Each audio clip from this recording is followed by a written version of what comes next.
So we're just turning off a Highway 1 here onto Grandview Boulevard. And this is a neighborhood that was built mainly in the 60s and 70s. There might be something on the high or low side of that, but in general, we're looking at 1960s, 1970s build, 2-story and 1-story homes. We're on Pacific Avenue. So basically you got 4 streets that tee off of Grandview here. The nice part is, as we're getting to the end of this street, you're looking at open fields. That's the Beechwood area lawsuit between the builder and the city. That's a whole nother story. And the neighborhood on the other side of that field is Terrace Avenue. So we're just going to give you a quick run through this neighborhood. Streets are a little bit narrower in this neighborhood than in the section of Highland Park off of Terrace. This neighborhood is technically part of Highland Park, but it's more referred by the main street name of Grandview.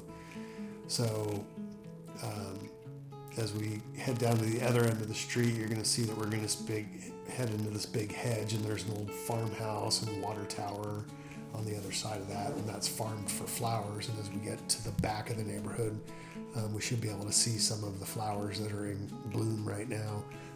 So pretty well maintained houses. These face Highway 1, so they're going to get a little bit more traffic noise, but as you go back a street 2 or 3, the sound kind of dies down. These take the brunt of the noise, and being the wind's usually blowing off of the ocean headed east, the sound travels towards these homes here, so it's actually a little bit louder on this side of the road than it is on the west side. Somebody fenced this section off here, and they basically grow a garden in there, which is pretty cool. So as you can see, the cars going by on Highway 1 right there. So we're going to head back down the street, hop back on Grand Boulevard. The other thing to note is at the end of Grandview Boulevard, it dead ends into basically open fields. But if you look at a map, it looks like there's neighborhood there. It was all subdivided out to build out a big neighborhood.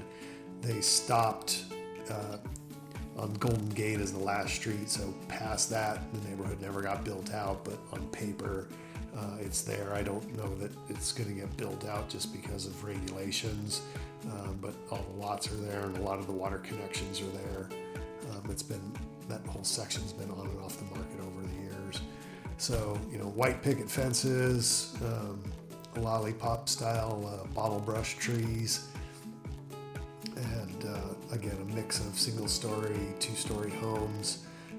Garbage day today, so a lot of houses out. That 2-story there, that is a Moir Green style house. This guy needs a little bit of paint on his fascia boards there, but he's got a nice stamped concrete driveway, and looks like a newer style fence with the lattice cap on it.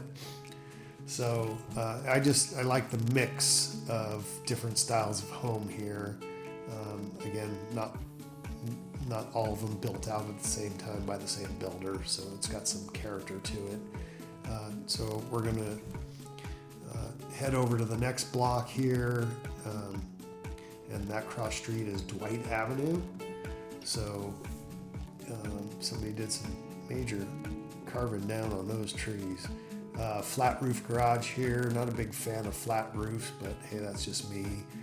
And again, so we're headed north here, and I mentioned flower fields. This is it. So you can see off there that I'm not sure which of those orange flowers are, and over to this direction, don't see anything, but as we get another block back, we may be able to see stuff. So there's the old water tower there, and the farmhouse is kind of buried in the trees there, but an older ranch property that never got developed. So they're still growing flowers there. Ag is big on the coast, and always has been, and assuming that it will live on for a few more generations. So Moir Green, stairs up to the front, double doors, split level house. So you have kitchen, bathroom, living room, and bedrooms upstairs, and then downstairs there's usually 2 bedrooms and a bathroom and access to the garage. And the builders, Moir Green, who are the builders of that home, which are scattered throughout most of the neighborhoods, they didn't finish out the downstairs at some time when they were building it. There was some type of tax loop that allowed them not to finish out the downstairs basement. So when they sold it, they weren't taxed on all the square footage. And then the owners came in and kind of laid it out a few different ways. A lot of them have been converted to a second unit. And with the split level design, it's easy to kind of cap that off and make it a 2-unit building. So keep that in mind. You'll see these as we tour the different neighborhoods on the coast here. So headed up to the next cross street, and that is Bancroft Avenue. So we'll head south first. Nice single-story house. Another one, pitched roof. It looks like it's tar and gravel because it's a low pitch. 2-story house here, and another Moir Green home here with the double doors and split level. So again, this looks to the south. You can see the houses up and back there. That's off of Terrace Avenue, the Highland Park neighborhood. There's ditch right in front of us there. You can't really see the contour of it, but that ditch has been a big topic of conversation because it's considered a riparian corridor.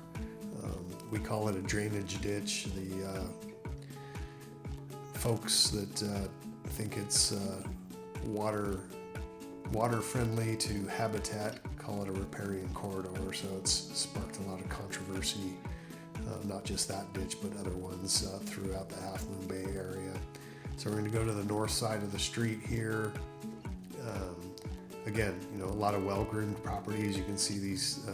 This yard's all well manicured. It's hedges and trees, which is always nice in a neighborhood. And head down here. A few extra cars on the lawn there, but nothing serious. And then we'll get to the end of the block here, and we may be able to see a different crop of flowers from the back here. Yeah, I've got some sunflowers growing there. Can't see them really well in this footage, but there's a whole row of sunflowers, which actually quite a few of those are growing here on the coast. So again, other benefits to this neighborhood: if you run across the highway over to the Casa Del Mar neighborhood, you have beach access. You can use the walkways to get down into town. Again, not a lot of through traffic here because it is there's no outlet. So you basically, if you're coming into the neighborhood, you're coming here because you live here. You don't have people just roaming around, driving through your neighborhood, taking it as a shortcut to get somewhere else. Our next cross street is Golden Gate Avenue, and there's a couple houses back here where the retired gentlemen sit with the garage door open, and they usually have an old recliner or some chairs out there, and they just sit and enjoy life going by and waving to you when you come through the neighborhood. I stopped here, so off to the right, you can see a little bit of movement there. This guy's pretty cool. He's got a railroad set up in his front yard with a bunch of little buildings and accessories, and we should be able to see it coming around.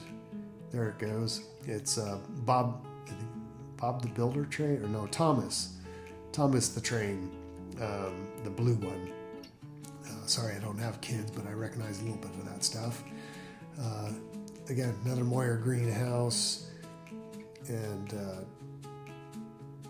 that's my buddy Dan. He lives in this neighborhood. He's got a great little house there. They've done a lot of nice work to it. And, you know, his yard backs up to an open field. So he's got a great view, but doesn't have to maintain it. And he does love that aspect of it. So as we back up and turn around here, you know, fresh paint on this house. So pretty well maintained stuff. So we're going to go down to the other end of this block. I'll share a little story with you. I had a clients that decided they were ready to buy, very organized, knew what their budget was, didn't want to go above it, and they were really hoping to be on the west side of Highway 1, and it just wasn't affordable for them at that time. So as I mentioned, if you look at a map, this is all subdivided and looks like a neighborhood on paper, but was never built out. And it looks like this road goes back to another private property. It's used, but not that much because there's grass growing on the tire tracks, but definitely traveled. And it looks like somebody's taken the time and energy to cut this field down, probably just as a fire break. Which is a good idea, because if there's a fire coming off that hill, having that mowed down really cuts down the fire risk. And then to the south there, you can see part of the Terrace Avenue neighborhood sticking out of the trees there. So getting back to Golden Gate Avenue, so my clients were set up, ready to go, wanted to be on the west side, and as we started looking, it became clear, at least to me pretty quickly, that they weren't going to be able to afford to be on the west side because it cost a little bit more to be on the west side. So house came up on this street. This was probably 2009, 2010. It had been like heavily remodeled, and unfortunately somebody lost it back to the bank. It's this house here with a big pile of gravel, so they must be doing some backyard modifications. But anyway, this house was all done up.